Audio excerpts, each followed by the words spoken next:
Welcome back to the Barrel Talk podcast. We are back with another episode. It is officially that time. My favorite episode to make out of the year.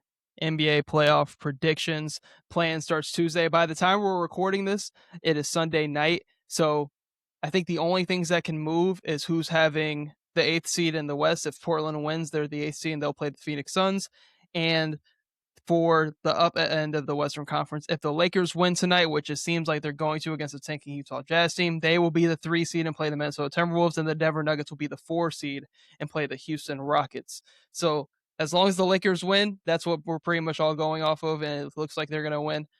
That's what the standings will be. The East is already set now with the Orlando Magic losing, so everything over there is all set. But before we get into that, we do have some breaking news just before we started filming this episode. Some breaking news might not be And shocking I to don't some, know it.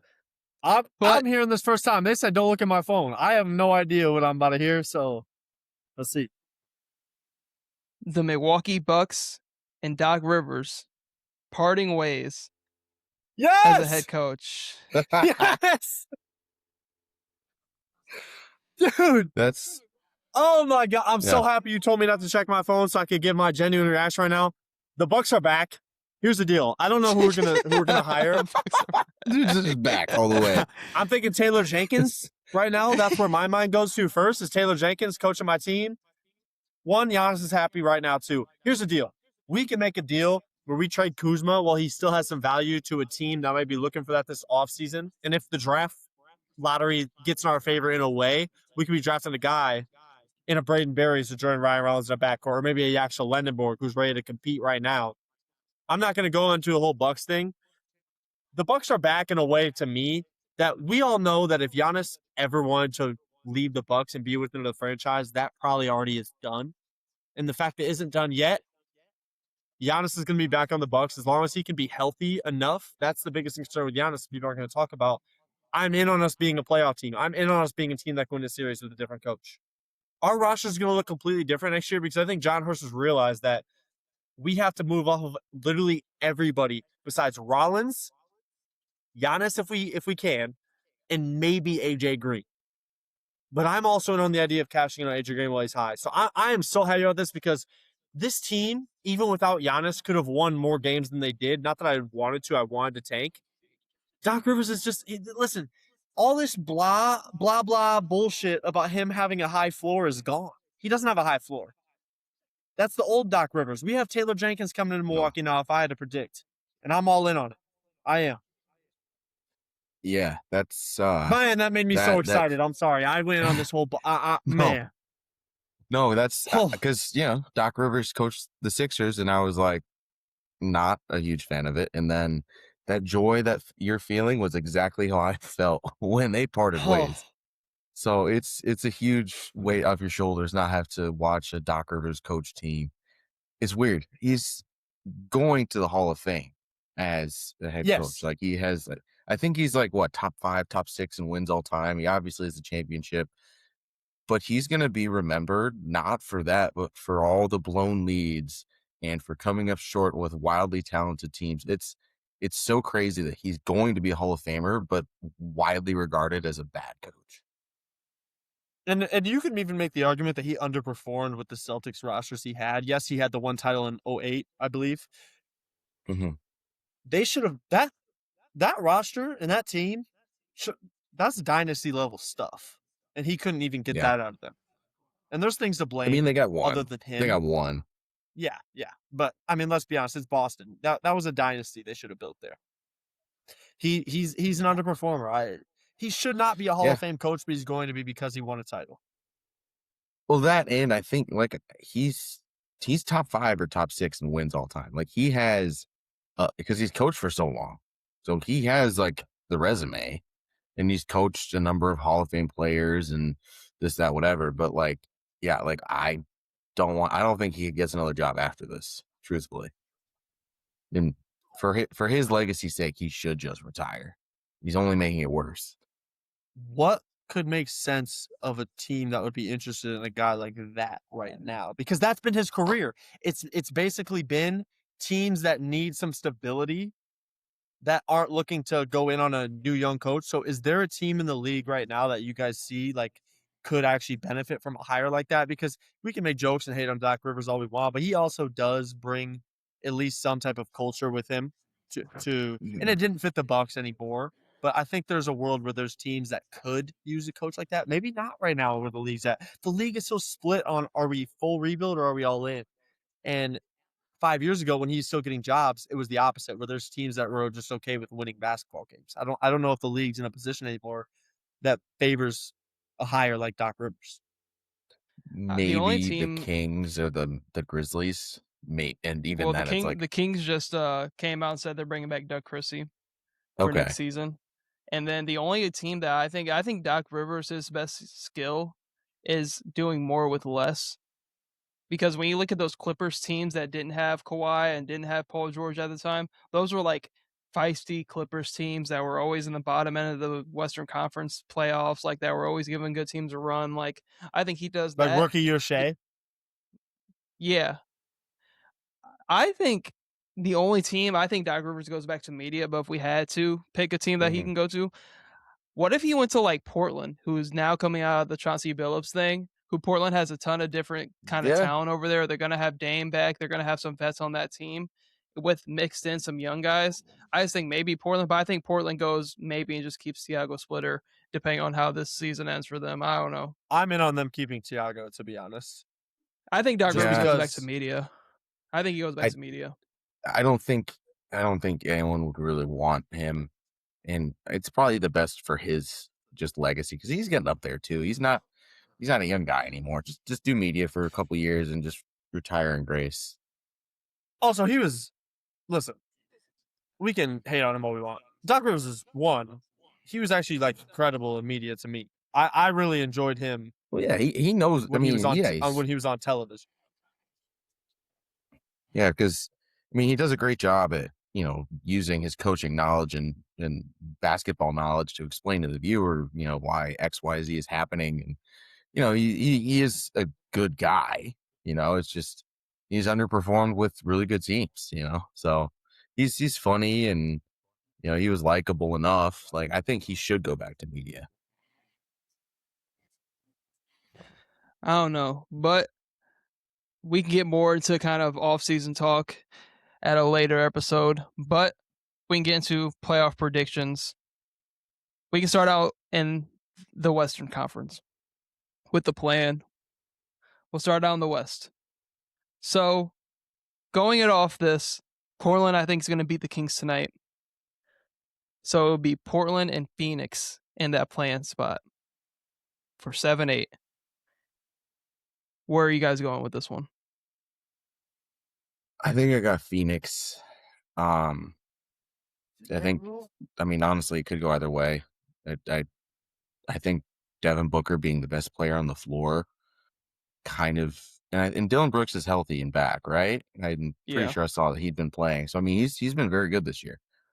And I just think Devin Booker's been there and he's elite scorer, and I think in a must win situation game, I think I go Phoenix here. I'm going to keep it short. I'm going Phoenix as well. I'll kind of give my sense about and my thoughts about Phoenix in that 2-7 matchup. I'm going Phoenix to beat Portland as well, especially at home. This is kind of the first time the Phoenix Suns in this back half of the year have been healthy pretty much all year with Jalen Green, Dylan Brooks, Devin Booker. And now you got guys like Kamal Maluach kind of chipping in as well, getting some runs. So I think they're a shoe in for me to win Tuesday, if that game is Tuesday, but I have them winning. I'm in on Phoenix as well. One, home court advantage. Two, I trust Devin Booker in this type of game and setting over a Portland team. While I do think, though, Portland will be able to keep this game close, I think we're in for a fun game on Tuesday night because of the defensive um, matchups that Portland can create, right? Like, they're going to put Devin Booker in tough spots. They're not going to let Gillespie get open threes. And I trust Portland to, like, be competitive. And I do think they're a sneaky, maybe upset watch on this. But either way, I think Phoenix finds a way to get in the playoffs no matter what. That is my favorite thing about the play-in, right? Like, it's a one-game scenario. It's the NBA, but I think Devin Booker finds a way to get it done in this type of game. Well, I think it'll be a really fun watch. Tuesday is more what I'm looking at with how Portland could just grind it out. Mm-hmm. Then we can get into the bottom half, us taking Phoenix. It would be Golden State and the Clippers in that 9-10 spot. Where are you guys leaning here? Sorry, man. You're my guy, but gotta go Clippers here. Lottery times go. Come on. Yeah. I'm picking Clippers also. Like, I think the idea of Steph Curry having like a big time games in play, but I don't know. I think that the Clippers, the brand of basketball they've played since their rocky start, is just on another level of what the Warriors have been. Given Steph Curry's injury, I believe in LA, and I think that, like, I'll just do a spoiler. Like, I just see LA getting that 8 seed and giving us a good series against OKC. I see them winning 2 in a row, right? And I'm not even going to go on and say the basic answer of, Kawhi is just going to will them. It's the plan. Like, yeah, anything can happen. We don't have to make it. We don't have to dramatize it by saying these star players are going to take over in these big games. The Clippers have been playing good basketball. They just have. The only thing I'll say is I'm also going the Clippers in this one as well. Just for what you guys have been saying, they've been playing better basketball as of late. I think it's kind of tough to throw this Curry Kristaps thing into the fire. While on paper it is good, it doesn't have the legs because Curry's been out and Kristaps has been out at times as well. And I think it's in Golden State's best interest to lose and then just get a higher pick this year because of some of how loaded this class is. Me and Cole have talked about this a ton. They can get somebody that can help them next year. I think the Moses Moody injury is like another damper on things as well because he's like your starting 2 guard, starting 3 guard. And with no Moses Moody, who's one of your better defenders, no Jimmy Butler, who's your best perimeter defender, like you have nobody to really match up with Kawhi. I think Garland adds an interesting element in this as well. The only thing I'll give Golden State is, like, with no Zubac, I think Kristaps Porzingis can have a game. But I'm going to go with the Clippers because I think Golden State at this point in time doesn't have enough for Kawhi Leonard. And I think it's in their best interest to lose. Then I also kind of have the Clippers winning 2 in a row and getting into the 8th seed and playing the OKC Thunder in the first round. Yeah, I also do. I mean, the Blazers are in a dogfight with the Kings right now. So I just don't see them beating the Clippers. Like, so that makes they're a tricky matchup. Like I mentioned, like you're saying, like, yeah, like they don't have this high ceiling at all. But I also do, like, would we be surprised if Portland gets in the playoff out of this because of how good they are defensively and you maybe get a good Denny game or whatever, right? Like, no, we wouldn't. But do we want to see that? Not at all. Like, straight up. Like, and also I am not in on the idea of them being serious at this time of year. And that's okay. That is like, I just don't take them very seriously in a 7-game series. So I'm not going to pick them to get out of the play-in because it's going to make the rest of our conversations way less interesting. Before we get into the upper end and we can just go into the Western Conference after this, stay on the West. I will say, I think Portland's going to be interesting with Dame next year if they keep Drew, with Denny and Klingon and all those young guys developing with Tumani. Like, they're going to be an interesting team. Who knows what kind of Dame load we get off the Achilles, but I think they're trending in the right direction. Yeah, I think they're in a good spot, and I think the Clippers do advance. I don't think we got to worry about Dame as much as maybe people would think we do just because of his age. I think we're talking about all-time. We're talking about one of the best scorers and shooters of all time. And then you're putting kind of this level of athleticism around him, like in defense, and like I think he's which he didn't have in Milwaukee. Keep in mind, the season before this injury in the playoffs in Milwaukee, Damian Lillard averaged 26 a game next to Giannis for a lot of that time. Like, he's playing. There was never a drop off. It was just he just got hurt. Like, he wasn't trending in a downward direction by any means. No. But do you guys want to hop into the Western Conference? The Western Conference playoffs right here. We can start out 1-8. So we all have OKC and the Clippers. I personally have OKC and 5 in this one. Yep.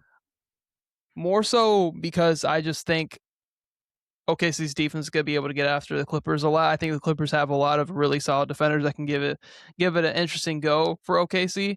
But I just look at the lack at the 5 spot with no Zubac there now, and it's just an older Brook Lopez. I think that's where OKC is just going to have their field day, is with Chet and Hartenstein in this series. But I will give Kawhi Leonard, with the season he's been having, with all the hate that's usually around his name and the negative, he's been elite this year. He's been a contender for all NBA first team this year with how the turnaround has been.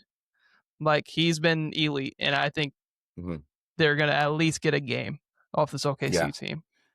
And I'll touch on that before you go, Sol, real quick, because I'll be quick too. I'm going to say OKC in 5 as well. I want to make this a point of reference for the rest of this podcast. When I say some teams win in 5, I'm being blatantly disrespectful to that team that loses. But then there's a 5 that's respectable.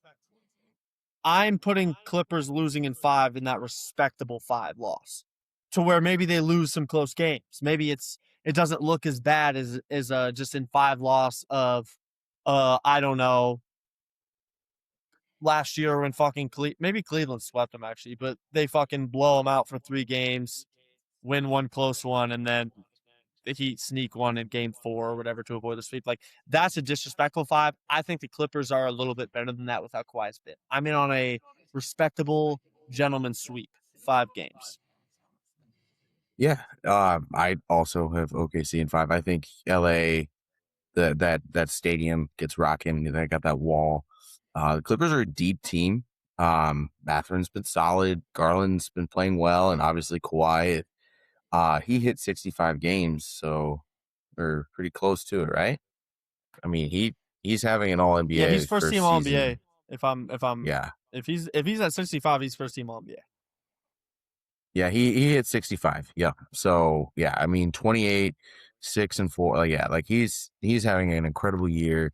And props to the Clippers for turning it around, because I mean, they had a pretty rough start, and to finish in the playoffs losing to a team like this, I mean, you can't be mad losing to a team like the Thunder. So OKC in 5. We can get into the 2-7, which is going to be Suns and Spurs. I can kind of start here because I want to give my love to the Suns. This is the team when me and Cole did our early season predictions that I was higher on. I had them making the plan. This is where they are. Can't remember if I had them making it out of the plan.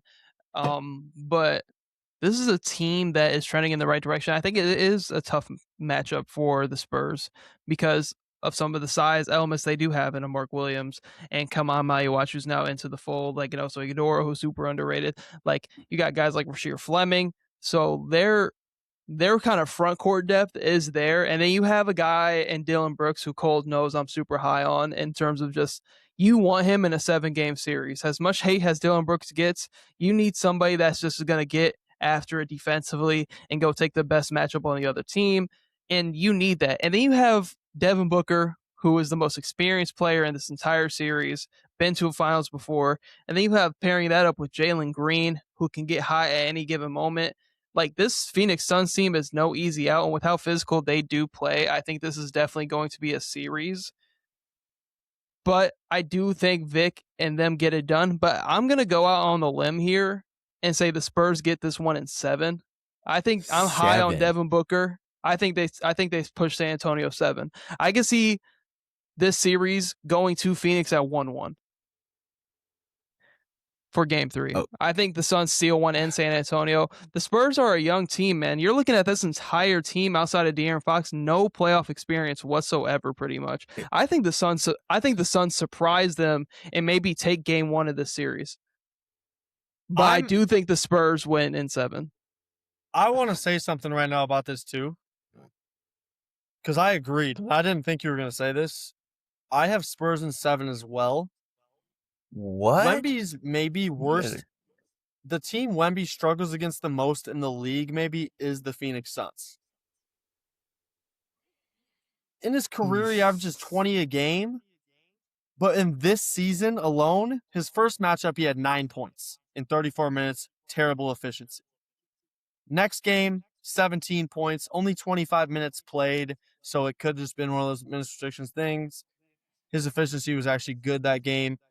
Yes, the most recent game, he just had 34, so you could argue he has it figured out. But this has been he hasn't struggled against any other team more than the Phoenix Suns, based on my research. And I remember at the start of the year, after his very hot start, he got humbled by the Suns a little bit. I'm in on the Suns having that size to at least throw at him, to throw him off a little bit, and they're going to need other players to step up. And I think the Spurs have the guys to do that, but I think it maybe takes a couple games to adjust to that playoff level basketball Corey was talking about that they have not experienced yet. And I think they're much better than the Suns to where they ultimately win the series. And in that game 7, Wemby is going to have a big game. I don't doubt that at all. But Devin Booker's been here. Devin Booker's made a finals run. Obviously, he had a Chris Paul and a Mikal Bridges and just a way different team then. But this team's shown you all year the resilience, and I believe in them making this a really big series. And this has been a team that Wemby, in at least 2 of the 3 games he's played, has struggled against. And I'm just in on them maybe having a better game plan for Victor Wembanyama than other teams can offer. So I'm in on them at least making a 7-game series. I'm not going to go all the way to say they win the series, but this isn't just me blindly believing in the Suns. I've watched Wemby not look as dominant versus them as he has other teams. I think it's a favorable matchup for the Suns versus if they had to go into OKC and beat a team coming off a title. Yeah, I think this is a really good get for the Suns, but go ahead, Stoll. I mean, 7, I think is a bit like, let's pump the brakes on 7. I could see 6 maybe. I don't know. I might be higher on the Spurs than most. I personally, while I understand the value of playoff experience, especially when you've been to a finals run, I also feel like it's not just like, oh, well, we can't just discount how good the Spurs are. They have a very deep team. I mean, Devin Vassell, Keldon Johnson, Luke Cornett has been very good in the minutes he's played. And I think we've seen a lot of minute restriction Wemby. I think playoff comes around, they're just going to let him just take it off and let him go and get those 36, 38, 40-minute nights. And I think I put San Antonio in 5 with a question mark, maybe 6, because the Suns are a very good team. Jalen Green, Devin Booker, those are two top level. Devin Booker's obviously one of the best scorers in the game, and Jalen Green can get hot very easily. Dylan Brooks is very good. They have a solid rotation, down low.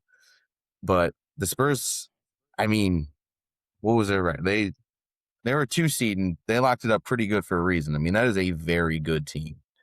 So I think they get it done. I think you might be right. In game 1, the Suns come out, Corey, and just punch the Spurs in the mouth and they don't see it coming, and then they win game 1. And I think it's like, okay, all right, that's how it's going to be. And then the Spurs just win the rest of the games. I could see maybe. And don't get me wrong, the Suns don't have experience outside of Brooks and Booker really either. Like, all that shit I was saying is true. Like, I'm with you. Like, the Spurs have just been the better basketball team. I'm not disagreeing with you on that. Oh, yeah. 100%. No, I'm with you. Like outside of Brooks and Jalen Green had one good game. Other than that, terrible. But still, that's where I'm coming from on that. I'm with you. I mean, I'm with you. Like, there's no reason we should think the Suns have a chance over the Spurs of what we've seen this season. There's no reason. Crazier things have happened. Who knows? When you've got a guy like Devin Booker who can go and get you, 30 in his sleep. I mean, who knows, man? It's NBA basketball. It's playoff basketball, But do you think I'm reaching with pulling a November basketball game that Wemby struggled in versus Suns in the game he only played 25 minutes in as actual reasoning for November basketball is, it's a long time ago, and it's more legit than April basketball. True, maybe. When did the Spurs and the Suns play last? When we had 34 and had that game winner? Here's their games. They played November 2nd, February 19th, and March 19th this season. Okay. March 19th, Wemby got fucking off. The other I saw he hit that game winner, and that was still when there was something to play for because they were trying to lock up that 2 seed. So maybe I sound right. ridiculous because he was plus 18 with 34 and fucking 12. It's not crazy. It's not like you're just like grasping at straws because I mean 9 points is not good for a player of Wemby's caliber. So I think it's noteworthy. So you're not, you're, like it was just a you're not thought. like Maybe crazy. there's It's something there with that matchup. It's not like a tinfoil hat thing, where you're being crazy. Like 9 points is not good for a guy who scores as easily as Wemby does. So like that's something to monitor for sure. And who knows, that game 1, they might deploy that same plan and Wemby might really struggle. It's something to watch for, definitely. Yeah. We can transition into the 4-5. We all have San Antonio winning that series. 4-5. So I will say, just kind of watching the games play out as they are right now, if both teams win between the Lakers and the Nuggets, the Lakers would finish behind Denver, and the Lakers would be the 4, Denver would be the 3. But it seems really? like Denver, yes. So it seems like Denver is up right now in this game, but they aren't playing anybody. I don't expect Jokic to play much in the second half. And if the Lakers win, but Denver loses, then the Lakers would have the 3 seed. So I don't know.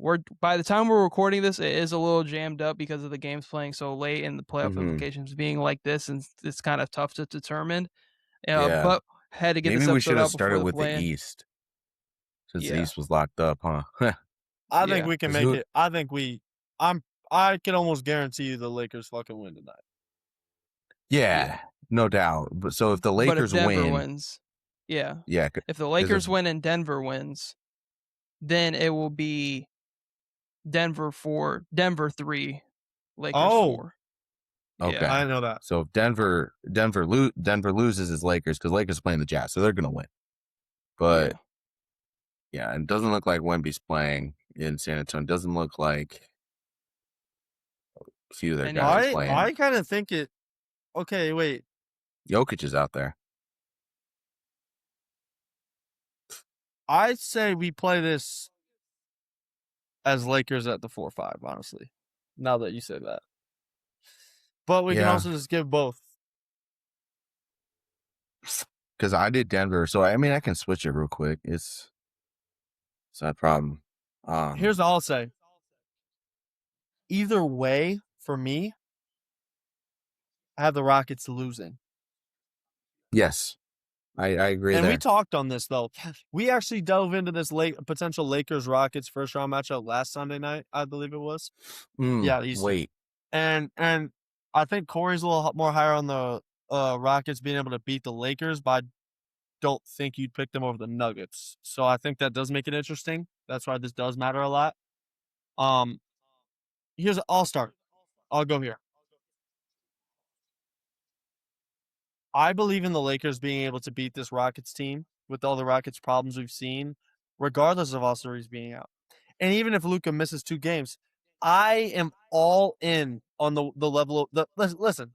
People are counting out the Lakers and say their basketball was dropping down. They were at this. They were reaching these heights of really good basketball before these injuries happened to them. Terrible luck, and I still feel like the vibes are there. I believe in some of these role players more than I have in Lakers teams in the past. I believe in LeBron James at age 41 being able to produce at a high level in a playoff atmosphere. And if you get Luka Doncic back, they're not a first-round exit like they were last year. The Minnesota Timberwolves were an unbelievably athletic, big, and just all-around good team. The Houston Rockets are not at that level. They just don't have – it just does not click for them with me. Sure, a Jabari Smith big-time series where he's hitting all his shots, and Amen Thompson is able to be productive offensively even with his spacing issues. Does that cause a problem with that level of athleticism coming at the Lakers? 100%. But I don't buy it right now. I buy what the Lakers are doing in this 4-5 setting a lot more than I even thought I would when I first heard the injury news. If the Lakers end up playing the Timberwolves, I might have to revisit that topic. Against the Houston Rockets, though, listen, Kevin Durant has carried a terrible culture with all of his teams recently. I mean, look at 2 years ago with the Suns, swept by Minnesota. Look at last year, missed the playoffs, and he had a co-star. This year, he has no co-star. He hates his co-star. Alper Sengun, he hates playing with him. He hates Jabari Smith. He hates his teammates. The vibes aren't there. They don't have a point guard. You can say their defense is good enough to win a playoff series. Ime Udoka has not been coaching at the level he once was, scheming up defensively as he could. Amen Thompson has not made the jumps at the speed you want him to. This team's a first-round exit. Doesn't matter who they're playing. I'll go off this because I'll say, can we do it if Denver is the 4? If Denver Denver's in the 5. 4, Denver Denver in is 4. 6. I like the Rockets. KD's got swept by a young Tatum. Jokic is fucking handling that shit. Jokic is taking care of business with that. Yeah, Lakers Jokic, Lakers in 6, Denver in 4. Denver will beat the Houston Rockets in 4. All right, 4 is crazy. I think 4 is. I think I'm out on the Rockets. No point guard. No, I don't believe in them. So that Van it's Vliet injury interesting killed them. that Man. it's these. Yeah, it's interesting because with all this like being said, who knows? We could all be wrong. We're just kind of just talking about that kind of 3-4-4-5 matchup, anyways. I could kind of just speak before we get into like actual predictions about it. I think the Rockets would handle the fuck out the Lakers personally. Okay, here's the thing. I think the Rockets would kill the Lakers. I don't care if Luka came back or not. 2-3 games in, I just don't see it. You're tripping with that. You're tripping. Okay. I'll be honest with you. That's fair. If Luka's not playing, I'm with you. Low key, I already said 6 because I think Luka's coming back. If Luka's there, you're tripping. You think they're gonna handle the fucking Lakers if Luka Doncic is playing? Are you fucking kidding me? Luka Doncic off a hamstring injury early. Yeah. I just don't see him being the same player he was pre-injury. I don't see him coming back. I mean, that's speculation, and I'm with that. Like, if that's how you feel, I'm with you. Like, if he's not the same player, who am I to sit up here and be like, no, he'll still handle it? So I looked into it. A grade 2 hamstring strain, which Luka has, typically takes anywhere from 4 to 8 weeks, right? So if we assume that it's because it's a bad injury. I mean, it's not a complete tear, but it's a pretty severe strain. Like, so it happened on April 2nd. So the playoffs first round starts April 18th. That's 2 weeks. Okay. So even if he returns on the short end of that injury, which we all know that his injury history and injury recovery history is not usually that quick, even at a 4-week mark, that's still a week after that series starts. So he's missing 3 games guaranteed. If he misses 6 weeks, he's missing that entire series. And I don't think they win without Luka. They don't win without Luka. So that's what I was about to say. Oh. I think with Luka, I think I go. If he's healthy and playing, they're dropping off the Rockets, bro. He's averaging 35. But even if that's all he's ever shown us he does in the playoffs. Okay, but even if he's playing, he's not going to be 100% for the first 2 or 3 games. So even if he rushes back from that injury and plays after that 4th week, he's likely cutting his recovery short. And he is a player who, uses a lot of his body size and strength to get where he needs to go. He'll be more passive. He won't want to take the big shots. And Austin Reeves is hurt too. Yes, he will. He'll take the shots, sure. I also predicted this entire playoffs with the notion that Luka isn't healthy. And I have the Lakers as my 3. That's why I based everything off of. I don't think Luka's going to come back and be healthy. But I think y'all need to get I think y'all are acting like you do know that Luka at 60% can average 35 in a playoff series.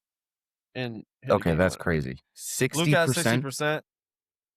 Luka at 60%. No one's averaging. Does not give a fuck about Amen Thompson picking him up 94 feet. He doesn't give a single fuck about that. Amen Thompson's the 2 series that he gets made fun of. Here's the thing about Luka Doncic that people love to fucking laugh because he plays in big markets. He's one of the best players in the league, and when he loses in the playoffs, it's a big deal. There's 2 series that Luka gets discredited for in his career. It's last year versus the Timberwolves, where he averaged 35 a game, and it's the finals where he averaged 30 a game. Yes, he lost those series. Yes, he was bad defensively. Yes, he was fouling. But with the way LeBron James is playing right now and how good of basketball this Lakers team has been able to play when he's on the court, if I can just get 60% of Luka, I am confident that they are not a first-round exit. If they play the Timberwolves, different story. We're talking Lakers Rockets. The Luka disrespect at some point is going to have to stop because he should be the MVP this season, is what I could really get into. But we don't have to do that today. Do we have Denver? Do we all have Denver and Houston in that 4-5?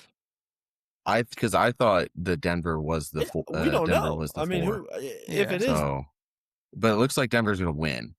So Denver's probably the 3. And it would make sense for them to win because they want to avoid OKC.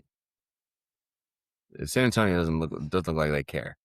So yeah, I'm putting the Lakers at the 4 spots, and I don't think Luka's playing this series. If he does, he's rushing back, and I don't think it's disrespectful. Well, we can pretend he's to not. say, yeah, we'll just say he's not. But I don't think it's disrespectful to think like 60% of him's not averaging 35 against a first-team All-NBA defender.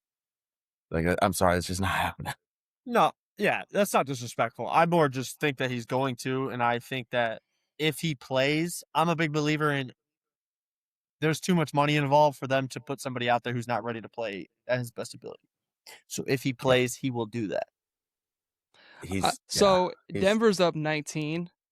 So we can just go off of the fact that Denver's going to be the 3 and the Lakers are going to be the 4. We've done a lot of Lakers-Houston talk, so we can go into that 4-5 matchup right there. I personally am going to rock with the Houston Rockets in a series against the Lakers, pretty much for what Stoll has said about his injury and what timetable he's coming back. So I'm going to go the Houston Rockets to advance to the second round and after they play the Lakers. I'll go with you guys. I'll go with you guys. Yeah.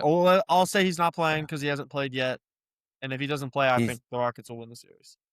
And there's not to mention Austin Reeves injured his oblique. And those injuries, even when you're back, you still feel it. He's gone. So he's done. So I just think the Rockets got it. No, I'm with you. If he don't play, I'm in on the Rockets winning that series. I'm saying, though, if he does play, they're cooked. That's my opinion. That's my take. And if it looks shit and he plays and they get dropped off, you can cook me for it. I'm in on that. So I'm going to transition. So we all have the Rockets moving on to the second round. Now we can get into 3-6, which is probably the most anticipated series of the first round. If it does happen, and it's likely to happen, is going to be Nuggets and the Minnesota Timberwolves in that 3-6 matchup. Where are you guys going? I'll go quick. As quick as I can. Listen, this is a fun matchup. 2 years ago, coming off of their title, we saw the Timberwolves drop off the Joker and the Nuggets. And it looked like it was maybe his kryptonite, honestly, at some point, because Jokic and the Nuggets, listen, you can say whatever you want about their ball that they played during the regular season, but when that playoff basketball starts, you take them, that's just a team you take overly serious. And I take them more serious now than ever. Aaron Gordon and what he's brought defensively for them, help side, on ball a little bit, but more just being active, help side, and covering up for some of Jokic's defensive efficiencies when it comes to rim protection. And just like, who am I thinking of? Tim Hardaway Jr. I mean, all of these pieces that they have, it just feels Jamal Murray's an All-NBA player this year. I'm in on them beating the Timberwolves. The Timberwolves have lost a lot. And when I say a lot, I mean one player, Nickeil Alexander-Walker. Without him, awesome in Atlanta. I am not as in on the Timberwolves having that. Like, all it takes sometimes in an NBA playoff series is that one extra depth piece. A guy who's going to guard people, who can hit the open shots, who can score in transition, create for himself a little bit. Like, obviously, he made big leaps. He wasn't who he was last year that he is now in Atlanta. But I think Timberwolves are a very good playoff team. We're talking about back-to-back conference finals, but I think the Nuggets are on another level right now. And if they had a Nickeil Alexander-Walker in Minnesota, yes, this looks good. Who knows? Maybe an Ayo Dosunmu addition can spark something for them and cover up for what they lost with Nickeil. But it would take a lot of special stuff for them to be able to beat this Nuggets team without their plan. I got the Nuggets in 6. Yeah, I also do. I just think that Denver, they kind of got clowned for the MPJ Cam Johnson trade because MPJ was putting up some pretty good numbers in Brooklyn, but they made that trade for April and May, not for November, because now MPJ is dealing with injuries, and even when he's played, it's kind of an empty calorie stuff. Versus Cam Johnson's like he's kind of getting back into the group. He's hitting big shots. He's playing good defense. He fits the system really well. Like you said, Tim Hardaway Jr., Aaron Gordon have both been phenomenal. Jokic is obviously Jokic.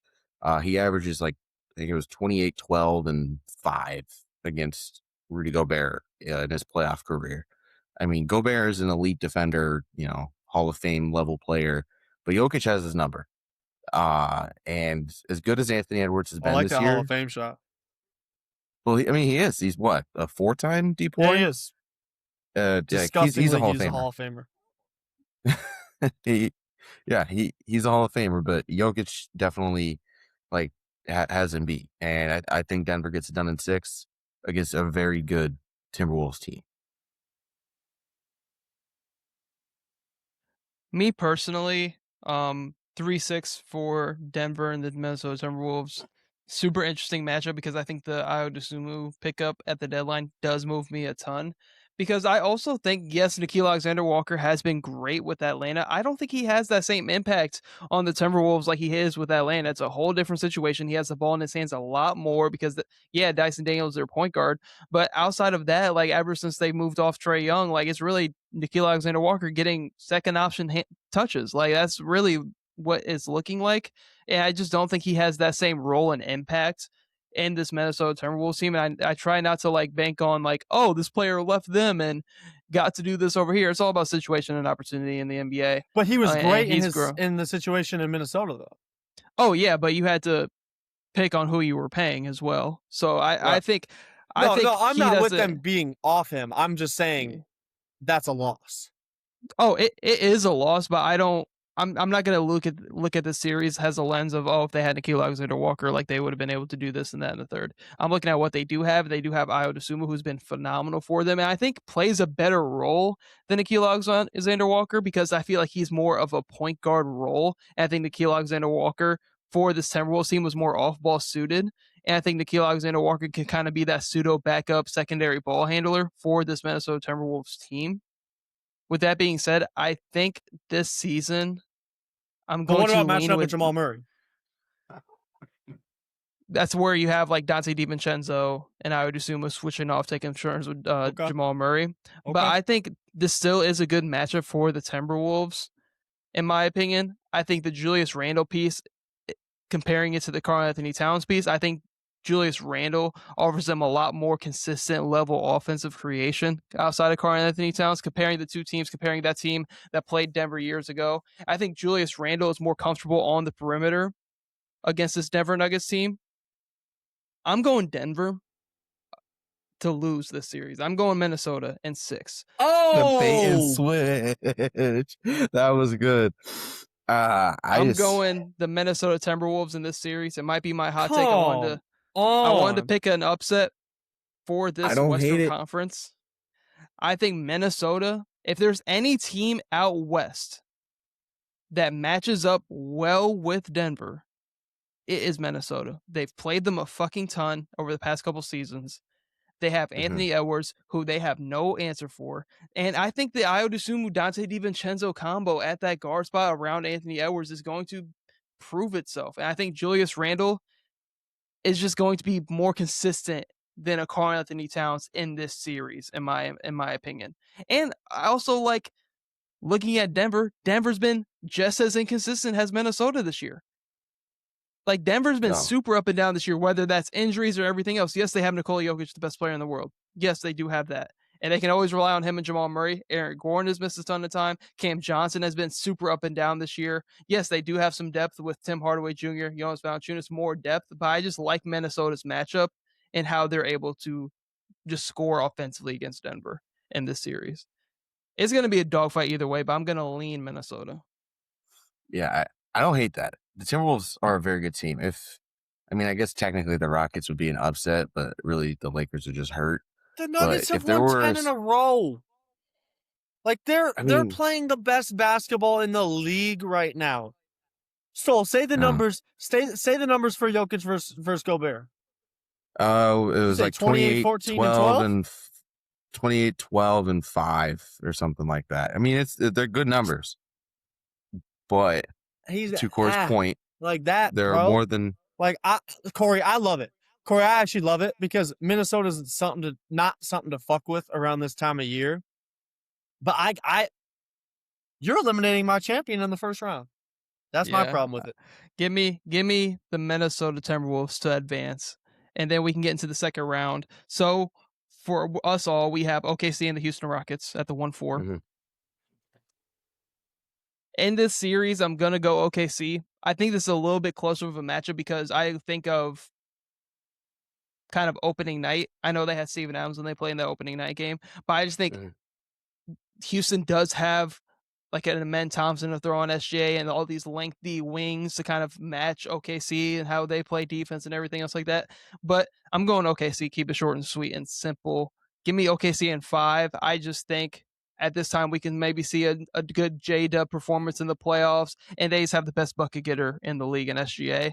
So give me OKC in 5 to advance to the conference finals. And this will be the first team in a while to win the championship and then the next year go back to the conference finals. It has happened in a while. Yeah. Really? I have also OKC in 4. OKC. Yeah. Mhm. 4. And then you hate not a Rockets believer. this I got is a OKC in tough 5. this tough matchup for the Rockets. Yeah. Because they want to do exactly what OKC wants to do. Yeah. But OKC is better Mhm. at it and has a way better score than like Shea's Yeah. gonna outscore KD. He's gonna be more Yeah. consistent. Yeah. Facts. Amen Thompson is a very good defender, but I think SGA knows that and knows how to, take advantage of that. And he's an aggressive defender. So I think SGA is going to do his best to get Amen Thompson in foul trouble and force him to play guys off their bench more. And I think at the end of the day, OKC just has more guys who can go and get you what you need. So yeah, OKC in 5. I will say though, they do need J-Dub to play some good basketball here. I know he's had such Absolutely. an And I injury-riddled think he will. season. Like he's played maybe 30-something games. Like if they want to have a shot for real, he does have like they can go so far with just Shea and their bench guys Mhm. playing good and everyone stepping up, right? And we know what Chet's going to be for them. But like if they want to actually Mhm. go back to back, we'll know by round 2 because it's going to be dependent on what J-Dub's giving you. Because it took 27 a night out of him for them to beat the Pacers in 7 last year. Yeah. And Halliburton Achilles injury too, because he doesn't get. We don't need to go. We don't need to do that. We don't need to do that. Spurs Nuggets. So I have Spurs Wolves, but you guys can go into the Spurs Nuggets. That's right. I have the Spurs in 7. I think it's a dogfight, absolute dogfight. I love it. And Wemby has not. He's obviously a very elite defender. He has not done his best work against Jokic defensively. I think as the series goes on, I think Wemby will improve defensively. Because he's a student of the game and he's learning and this, that, whatever. And I think when it comes to the bench, they're pretty equivalent. They both have some really talented players. Fox, Jamal Murray, both very talented scorers. In the end, I think the Spurs just pull it out in 7. It's a nasty, fun series though. I'm right with you. It's going to be a nasty fun series. We've seen it in the regular season matchups. Obviously, tonight's different. It's the last game of the regular season. They have no, Mhm. and the Nuggets have an incentive to win. But dude, like that game the other Saturday, what was that, 2 weeks ago? Like, what? Just high level basketball. That's what we're gonna get. Yeah. I have Nuggets in 7. It's gonna be a dogfight. And I'm like on the don't- exact same page. I don't as you, hate and that's that. exactly what I wanted to say.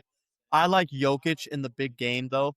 Mhm. On the road, just getting it done. Even if we get a Wemby 30-point a game series, I'm in on Jokic kind of winning that big game moment. And listen, here's what's going to happen. The talks, it's all Jokic versus Wemby, right? What's going to happen is you're going to get 25 a night from Jamal Murray throughout this series. Yeah. That, like, he's a guy, like, he is, I think we talked about this. I think you compared him to, like, a Tony Parker level career arc, which I liked. Even though he does things a little bit differently than Tony, like, he has a little bit more talent in the shot-making department. But, like, he's just going to be a guy that is the perfect sidekick to a Jokic, and he's going to show it in this type of series. I got Nuggets in 7. Yeah, and I love it. I don't hate that one bit. Corey? So I have, and for those thinking we're already on 15 minutes, I'm going to break this episode up into 2 parts, so it's not a super, super long episode. But I have Spurs, Wolves in my second round. I'm going with Minnesota to get to the conference finals again. I just think this is a team built for the playoffs. They're a team built for the playoffs, and I think in a series against the Spurs, the veteranness would start to show. You're looking at a Minnesota Timberwolves team that's been knocking on the door to go to the finals for multiple years now, with a young budding star that's in that conversation with the Wembys and Jokic and SGAs. He's just trying to break through that ceiling and get to the finals. And Anthony Edwards, I just like the Minnesota Timberwolves in this series. I think they would win convincingly in 6 games. I think I would still give the Spurs 2, but I think Minnesota would have their way. I think it's a tough matchup for the Spurs. They match up really well athletically. And I think Rudy Gobert, not saying he's matching up with Wemby by any means, but he's a defensive player of the year, Hall of Fame caliber guy that they can match up with Wemby. You have Naz Reid, you have Julius Randle, you have a good front court to match up with Wemby. And I just think Anthony Edwards is going to get this series done. I think he's going to be a problem. And I just have Anthony Edwards going back to the conference finals for the 3rd straight season. You know, I'm in on this actually because my problem was with you picking them over Denver, but I can totally see if they're in a series with the Spurs, them handling business. I really do. I'm kind of walking with you on this one. I believe in this. Do I think they'll get there? No. I think Denver handles them. But I see this. I think they could beat the Spurs as well. If they beat the Nuggets in a good 6. If they beat the Nuggets, I think, they would have the ability to beat the Spurs. So, yeah, I guess, I don't know. I personally didn't see Minnesota beating Denver. So, I don't know if I'm with you 100%, but I guess only one way to find out. And then we can get into our Western Conference Finals. You guys have OKC and... So I have OKC, all 3 are San Antonio. Yeah. You have San Antonio. I have Denver, and you have Minnesota. Yeah. So we probably all have the same team winning, at least. Nope. No. Denver in 7. They win it this year. I listen, we saw a little preview of it last year. Listen, I think OKC is unbelievable. I think they're a team that's going to be really good in the regular season all the time. Yes, they won the finals last year. I'm not going to go on that route of saying they had an easy path by any means. Listen, they have a lot of great players. They make a lot of great shots. They have the MVP, in my opinion. I brought up Luka Doncic, but really, if I were to, because of the games thing, I have Shea winning the MVP. No. But listen, I have Denver. We saw this team go to war with them last year. They lost in 7. I think Denver's coming a little bit different right now. Tim Hardaway Jr., I think this is a big Tim Hardaway Jr. series where he's having 4 3-pointer made games. We're talking about a guy who could be the 6th man of the year. I don't think he'll win it. I think he's probably like 2nd or 3rd in it. Keldon Johnson's probably going to win it. Dude, Jokic is inevitable. Shea is inevitable. What are you going to get from Chet and J-Dub? It could be amazing. It could be not that amazing. But we know what we're going to get from Jamal Murray. I'm going back to that. This is a Jamal Murray series. This is, hey, we both have 2 of the best players in basketball. They're going to both get theirs. It's going to be a dogfight. But are those 2nd and 3rd options going to step up? I know Jamal Murray is. And do I want J-Dub and Chet to? Yes, I'm a big fan of those players. But I don't know if they will. I don't know. And I know Jamal Murray will. He's the difference here for me. Denver's heading back to the NBA Finals. And you have How- OKC still. Yeah. First off, Cole, don't hate that. Don't hate that one bit. I think in the same way that you said Jamal Murray is his series, I think J-Dub on the flip side is very I important love it. for I love J the Dub. Thunder. Yeah, but if he doesn't put up 20 plus on elite defense, I think Denver could win that. But no, I have OKC over San Antonio in 7. I know the Spurs won the regular season series, and I know the Spurs like really took it personal this series or this season, and they look good against OKC this year. I just think in the playoff atmosphere, I think it's all going to come down to how the benches play. And we've made it this far. I think OKC just has more depth. I think SGA is going to get his. I think Wemby's going to get his. Can I trust De'Aaron Fox in has he even like been to a conference finals? I think they made the Never been to the they. second round. Never He's I been was to gonna say, 7 hasn't games. even- yeah, He had Yeah, 50 in like, game so- 7, didn't he? I think And in lost. this No, De'Aaron- moment, Steph had 50. I think Steph had 50 in that it's game. tough. Did De'Aaron also have a especially big game with- though too? Sorry, tripping maybe. Oh. I just again another dogfight, and I think that also matters. Is that San Antonio in my playoff bracket just got done with a dogfight 7-game series against Denver, while OKC had 2 5-game series, so they're just more rested. Yep. I think those extra games matter. I got OKC in 7, which hurts, but Like, that's who I got. and I like that because your question right now is like, Wemby, it's your first playoffs. How are you going to handle back-to-back 7-game series against 2 fucking alphas? Right? Right. Like, you can get over one of them. Are you going to be able to do it again? Yeah, You know, an you even just be better Jokic. team. You're on top of the world Yeah. right now. You're back. 7 more games. Can you can you do it? I'm with you. I like that. I would pick OKC over. This doesn't matter. My 2 cents on that, though. I agree. I would have OKC over the Spurs as well if that series were to happen. Yeah, I would too. I Corey? can kind of give my thoughts. This is going to wrap up part 1. We'll get into the Eastern Conference in another separate video as well. But to give my sense on Wolves, OKC, which is my conference finals, I got Minnesota getting to the finals. I think it's tough for a team to go back-to-back in this current age. You guys are laughing, but the I Wolves love have been it. knocking I on that love it, door man. for years They now. have. They've been knocking I on the love door it. for years. And I Man. know they got Oh, man. handled by OKC last year. Tough getting out of a 7-game series with Denver. Like, tough. It was just tough. Like, they've run into the juggernaut every single year. They ran into Dallas that year, ran to OKC last year. Like, they've run into the gauntlet and the team that like has gotten to the final. Like, it's been tough. Yeah, they got molested in both of those series. Yeah. But I do think this team has I'm with that. you. I'm with you. For what you guys were saying about the Spurs and saying, like, can they go too long, grinded out 7-game series with a young team? I think the Wolves are built for some shit like this. Yeah, Knocking that's on fair. the door back-to-back years. They know what the moment provides, and I think Anthony Edwards is now mature enough as a player to take that next step against another young star in SGA and OKC. And the main thing I want to say, what coming down to the series, is why I think OKC possibly doesn't get back to the conference finals. It all comes down to Jalen Williams for me, because Mhm. if Chet Holmgren is the true number 2 option on this playoff run, I'm not gonna lie to you, I get a little bit worried because of his like offensive not. creation on a consistent He's level not. in the playoffs.